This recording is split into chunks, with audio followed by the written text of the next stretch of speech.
saudara-saudaraku yang terkasih dalam Tuhan Yesus Kristus. Salam jumpa lagi dengan saya dalam menyampaikan renungan singkat kepada kita pada saat ini. Marilah kita membuka Alkitab kita yang terambil dari surat Filipi pasal 2 ayat 1 sampai ayat 11. Demikian, nasihat supaya bersatu dan merendahkan diri seperti Kristus.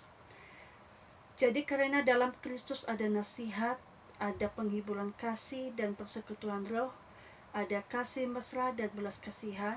Karena itu sempurnakanlah sukacitaku dengan ini, hendaklah kamu sehati sepikir dalam satu kasih, satu jiwa, satu tujuan, dengan tidak mencari kepentingan diri sendiri dan puji-pujian yang sia-sia. Sebaliknya hendaklah kamu rendah hati, yang seorang menganggap yang lain lebih utama daripada dirinya sendiri, dan janganlah tiap-tiap orang hanya memperhatikan kepentingannya sendiri, tetapi kepentingan orang lain juga. Hendaklah kamu dalam hidupmu bersama menaruh pikiran dan perasaan yang terdapat juga dalam Kristus Yesus, yang walaupun dalam rupa Allah tidak menganggap kesetaraan dengan Allah itu sebagai milik yang harus dipertahankan, melainkan telah mengosongkan dirinya sendiri dan mengambil rupa seorang hamba dan menjadi sama dengan manusia, dan dalam keadaan sebagai manusia ia telah merendahkan dirinya dan taat sampai mati, bahkan sampai mati di kayu salib. Itulah sebabnya Allah sangat meninggikan dia dan mengaruniakan kepadanya nama di atas segala nama, supaya dalam nama Yesus bertekuk lutut segala yang ada di langit dan yang ada di atas bumi dan yang ada di bawah bumi, dan segala lidah mengaku Yesus Kristus adalah Tuhan, bagi kemuliaan Allah Bapa. Demikian pembacaan firman Tuhan. Saudaraku yang terkasih dalam Tuhan Yesus Kristus, sebagai tema kepada kita adalah kesatuan dan kerendahan hati seperti Yesus. Di dalam jemaat Tuhan Yesus, kita pasti memiliki berbagai keberagaman ada di antara kita yang pintar bicara, bisa berkata-kata, ada yang tidak berani, ada yang pandai bernyanyi, ada juga yang kurang mampu. Inilah keberagaman di dalam satu jemaat. Ada yang ekonominya bagus, ada yang sedang, ada yang pas-pasan. Dalam keberagaman ini sering menimbulkan satu konflik antara yang satu dengan yang lain, karena menganggap diri lebih hebat dari yang lain, sombong karena kemampuannya, kelebihannya dari yang lain. Namun apakah yang diharapkan gereja Tuhan, sehingga orang kuat semakin terlengkapi, orang yang mampu semakin dipakai, tetapi orang miskin yang lemah, yang biasa-biasa saja tidak diperhitungkan. Ketika kita hanya memikirkan orang yang mampu, yang kuat, yang kaya, maka satu persatu dalam kelompok tersebut akan pergi meninggalkan kita karena mereka merasa tidak dibutuhkan. Tetapi firman Allah mengharapkan kita untuk tetap memiliki kesatuan. Di ayatnya yang pertama dan yang ketiga, ini adalah harapan Paulus kepada jemaat Filipi dan juga kepada kita pada saat ini, supaya kita tetap bersatu. Lalu bagaimana kita mewujudkan kesatuan itu, supaya kita bisa satu hati, sepikir, satu kasih dan satu jiwa dan satu tujuan. Dalam firman ini ada 3 hal yang perlu kita miliki di dalam mewujudkan kesatuan itu dalam diri kita sendiri. Yang pertama, mari kita melihat ayatnya yang ketiga B.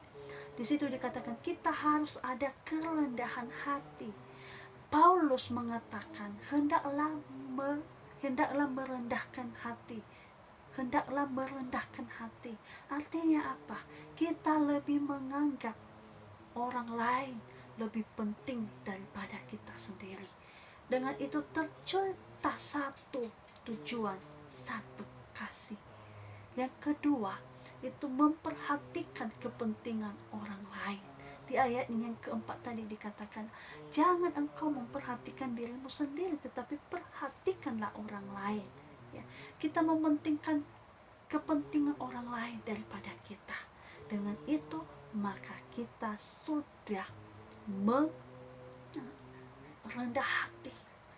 Yang ketiga, meneladani Kristus, ayat yang kelima. Menjadikan Kristus sebagai teladan di dalam setiap hidup kita.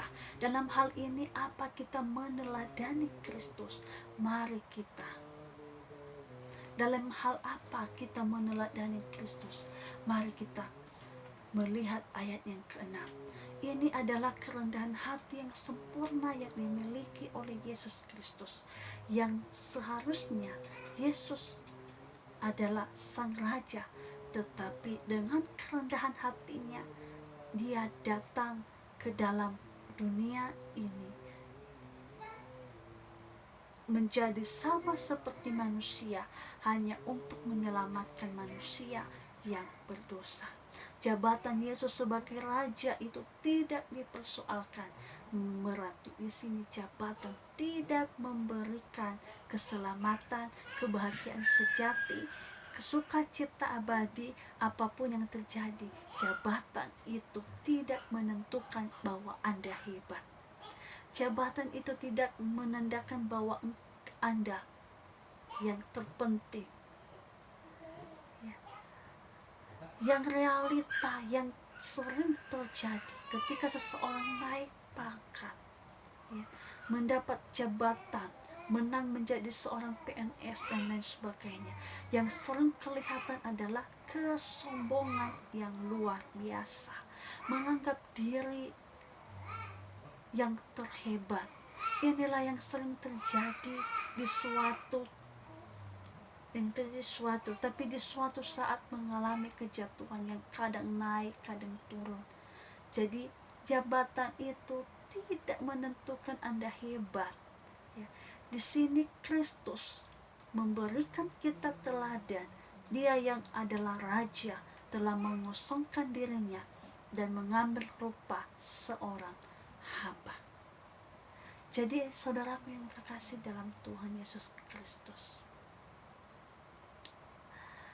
setinggi apapun posisi kita saat ini, kita jangan menganggap diri kita hebat, tetapi marilah kita mengucap syukur kepada Tuhan, ya, karena Tuhan mengizinkan kita dalam posisi tersebut. Kita jangan menganggap orang lain itu sepele, ya.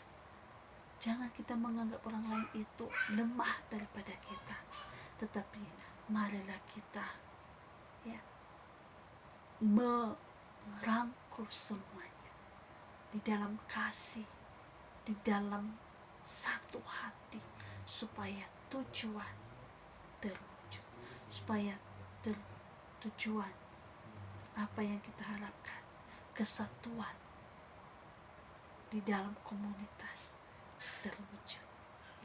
Yang pertama, rendahkanlah hatimu, maka engkau akan diberkati oleh Tuhan. Demikian saja, Tuhan Yesus memberkati.